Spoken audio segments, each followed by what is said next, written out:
Hello everyone, आप सभी का स्वागत। इस उम्मीद के साथ कि सब अच्छे होंगे। आज का वीडियो सजेस्टेड वीडियो है जिसमें मुझसे किसी ने कहा था, जो मेरा पिछला वीडियो था उस पर कमेंट आई थी कि मैं माइग्रेन पर वीडियो बनाऊं। तो चलिए, आपकी फरमाइश को मैंने पूरा कर दिया और इस उम्मीद के साथ कर रही हूँ कि ये आपके लिए भी ये वीडियो जो है वो लाभकारी सिद्ध होगा। इसके साथ साथ जो लोग माइग्रेन से पीड़ित हैं उनको काफ़ी हेल्प मिलेगी इस वीडियो से। तो चलिए शुरू करते हैं। माइग्रेन की बात करते हैं। माइग्रेन क्यों उत्पन्न होता है? जब आपके ब्रेन में जो रसायन पाए जाते हैं उसमें कुछ चेंजेस होते हैं, उसमें कोई गड़बड़ी उत्पन्न होती है तो हमें माइग्रेन की समस्या हो जाती है। माइग्रेन जो है वो आपके नर्वस सिस्टम से जुड़ा हुआ होता है, यानी नर्व्स में, नाड़ियों में जब कुछ बाधा उत्पन्न होती है, कुछ गड़बड़ी उत्पन्न होती है तो माइग्रेन हो जाता है। और माइग्रेन थोड़ा सा सिर दर्द से अलग लक्षण रखता है। सिर दर्द क्या है कि आपको कभी भी उत्पन्न हो सकता है और ये जो माइग्रेन है ये सप्ताह में एक बार, महीने में 4 बार, यानी एक तरीके का स्ट्रोक पड़ता है। इसमें स्ट्रोक उत्पन्न होता है और इसमें आपको उल्टियाँ आती हैं, चक्कर आते हैं और बहुत ज़्यादा बेचैनी महसूस होती है, जबकि नॉर्मली सिर दर्द में ऐसा नहीं होता है। आप रोशनी के प्रति बहुत ज़्यादा संवेदनशील हो जाते हैं, यानी कि रोशनी में जैसे ही आप जाते हैं आपको दर्द की जो तीव्रता है वो बहुत अधिक बढ़ जाती है। और जब आप तेज़ आवाज़ को सुनते हैं तो बहुत ज़्यादा संवेदनशील होने के कारण आप उस तेज़ आवाज़ को भी बर्दाश्त नहीं कर पाते हैं। जब आप माइग्रेन से पीड़ित होते हैं तब आपको ऐसा लगता है कि आपके सिर में कोई हथौड़ा मार रहा है, झंझनाहट महसूस होती है आपको पूरे सिर में। और इसका पूर्वाभास हो जाता है जब हमें माइग्रेन का स्ट्रोक आने वाला होता है, तो पूर्वाभास यानी कि कुछ ऐसे लक्षण आपको दिखाई देने लगते हैं जिससे आपको तुरंत पता चल जाता है कि अब माइग्रेन मुझे होने वाला है। जैसे आपको उल्टियाँ आनी स्टार्ट हो जाएंगी, यानी कि मतली जिसको बोलते हैं, बेचैनी महसूस होगी और शरीर में आपको कंपन महसूस होगा और सिर के इधर हिस्से में जहाँ से मिडिल से स्टार्ट होता है ये, तो वहाँ झंझनाहट महसूस होगी अजीब सी। तो आप समझ जाइए कि माइग्रेन जो है वो आपको स्टार्ट होने वाला है। और ये माइग्रेन जो है इसका असर जो है 2 घंटे तक रह सकता है, 2 से 72 घंटे तक तो किसी किसी में रहता ही रहता है। और महिलाओं में, जैसे 5 महिलाएं हैं तो 5 महिलाओं में से 1 महिला को माइग्रेन होगा ही होगा, ऐसा रिसर्च के द्वारा पता लगाया गया है। और पुरुष जो है, जैसे 15 पुरुषों में से 1 पुरुष में माइग्रेन रहता है। तो मुझे लगता है कि स्त्रियां जो हैं वो माइग्रेन की समस्या से ज़्यादा पीड़ित होती हैं और इसका कारण एक तरीके का तनाव भी हो सकता है, क्योंकि माइग्रेन का कोई निश्चित कारण अभी तक पता नहीं लगा है, ना ही इसका कोई प्रॉपर ट्रीटमेंट है।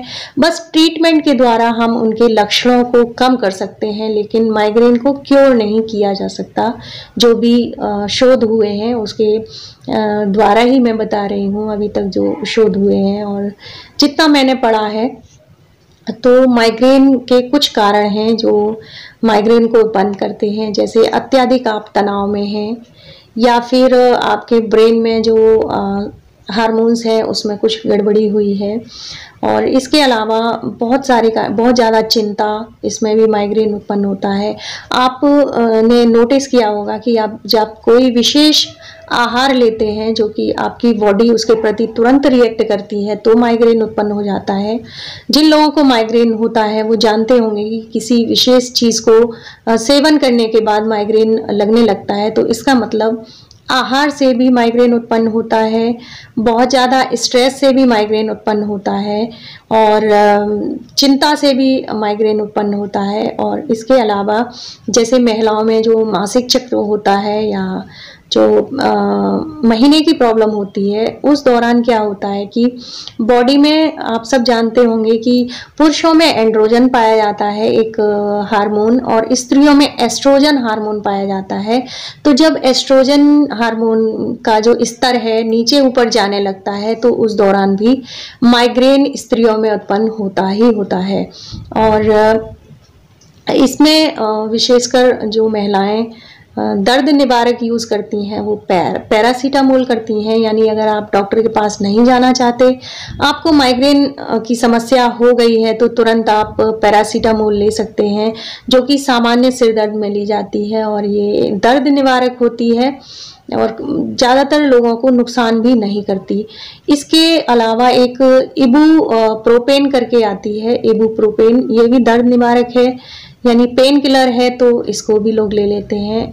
अगर इसको लेने के बाद भी दर्द कम नहीं होता है तो तुरंत डॉक्टर के पास जाना चाहिए। और अगर ये दवा आप ले भी रहे हैं तो एक बार अपने चिकित्सक से ज़रूर परामर्श ले लें कि क्या ये दवा हम माइग्रेन में ले सकते हैं। अगर वो हाँ करते हैं तो आपको तुरंत ये दवा ले लेनी चाहिए। इसका कोई साइड इफ़ेक्ट तो नहीं है, लेकिन फिर भी एक बार अपने चिकित्सक से ज़रूर कंसल्ट करना चाहिए।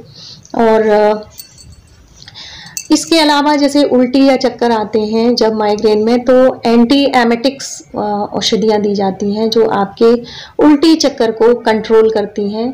और ट्रिप्टोस जो होती है वो ब्रेन में जो भी रसायन में गड़बड़ी हुई है उससे उत्पन्न जो माइग्रेन है उसके जस्ट उल्टे लक्षणों को उत्पन्न करती हैं, यानी कि तीव्रता को कम करती हैं। यानी जब लक्षण उससे बिल्कुल रिवर्स हो जाएंगे तो जाहिर सी बात है कि माइग्रेन जिन कारणों से उत्पन्न हुआ है और उसके जस्ट कारणों को उलट दिया जाए तो माइग्रेन कम हो जाता है, माइग्रेन का पेन जो है वो कम हो जाता है।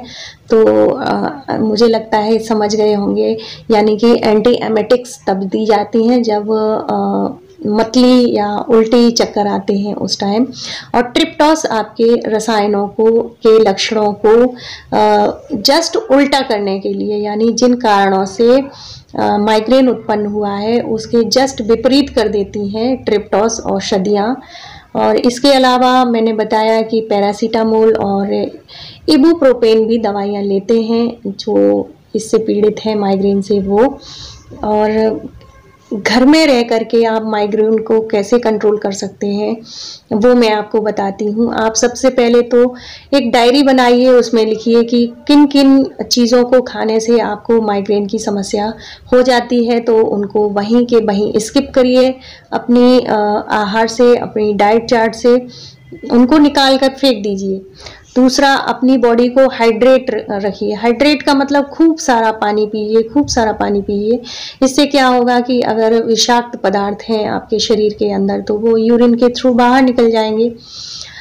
प्रॉपर नींद लीजिए, क्योंकि बिना नींद के भी कभी कभी माइग्रेन या सिर दर्द हो जाता है। ये बात तो हर कोई महसूस करता है कि अगर नींद, हम लोग कहते भी हैं कि नींद पूरी ना हो कि हैंगओवर हो रहा है या सिर दर्द हो रहा है, तो इसी कारण होता है। और बहुत ज़्यादा टेंशन में रहने से, बहुत ज़्यादा तनाव में रहने से भी, तो ऐसी चीज़ों से बचिए जो आपको तनाव में ले जाती हैं, आपके अंदर टेंशन क्रिएट करती हैं।